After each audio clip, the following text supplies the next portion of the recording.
I guess you're catching Chicago. They're coming off a big win. Just talk about, their points might not be there, but what type of challenges do they offer?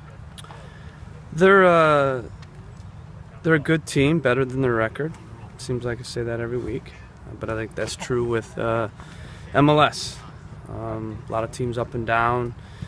I think they're on an upswing. Obviously, a good result against a good team, Dallas. They'll gain a little confidence from that. I don't think a point really helps them a ton, just like it doesn't help us a ton. It's a non-conference game, so I think both teams will be going for 3 points. They have the Open Cup game on Wednesday against Philly, at Philly, and they turn around and play a league game versus Philly. So they have some important games coming up. So I think they will go for 3 points. They'll try to probably keep it tight and be smart with that as well. But I think you got two teams that are going to want 3 points out of this game. With all the injuries and challenges that they've had, how tough is it? More challenging to get a read on what they might do? Or? Yeah, a little bit. I mean, it's like every team, though. You never know really completely what a team's going to do. Some teams stick with a lineup. This is a team that has rotated a lot. They've had some injuries, like you said. So you prepare your guys for the scenarios of what they could do.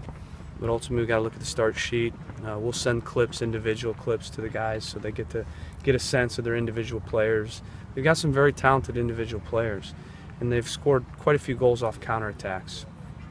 Because they have talented, athletic individuals, that means on the counter they can be dangerous. Guys like Akam, Kennedy, Johnson's, all three of those guys have pace. Maloney's a good player.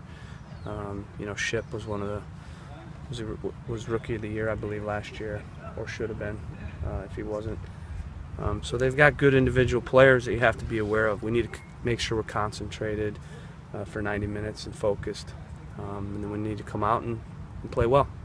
You probably touched on this Tuesday, I wasn't here, but thoughts about Lucas's role getting bigger? Is he ready for Well, that all depends on him, the team, his form, the other players. Just like every player, every player's role will depend on how they do and how the other players do, and with him, a lot comes down to where he's at physically, but also getting settled. He's coming off an off season. He did get a preseason, but hasn't played games. He's getting used to us. We're getting used to him. A lot of new things, language, all that. So there's going to be a settling, but like I've been saying, that he'll still make an impact, no doubt. But he'll definitely get better as time goes on, and his role will increase as time goes on. His minutes will increase as well. So, but like any player that comes in, he'll be available for selection, but ultimately it's going to come down to him and the other players because we have a team here. We're not putting out just individuals. We're putting out a team. Any update on Alvas Powell and what his injury was? Yeah, he had a back spasm during the game, so he had to leave the game. It happened in warm-up. Tried to get through, struggled a little bit, and then at halftime he seized up a little bit. So it was it was nothing to do with a disc or spine or anything. It was just a little muscular spasm, so we think he'll be fine for this game. Sean Maloney is a player who's he's missed a few games, but he's been making his comeback in the last few. Yep. What's your take on him? What kind of player is he, and what have you heard about him from Liam, who obviously has a connection with him? Yeah, I mean, I've seen him enough to know what you get from him. He's a second forward. They've been playing him a little bit wide.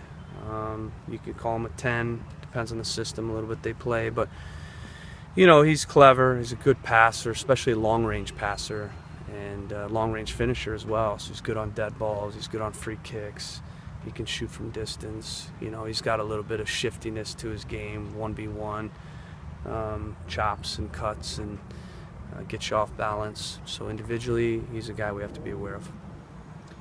How important is it to continue the strong defensive showing that you showed against San Jose? I think it's very important. What we don't want to do is lose our solid, compact, disciplined defensive performance coming back at home trying to score all these goals. So we're going to try to score goals, obviously, but we can't get reckless. So we need to finish our chances a little bit better, but otherwise, play a similar game. Thanks, Coach. Yeah, thanks Thank a you. lot, guys. Have a good day.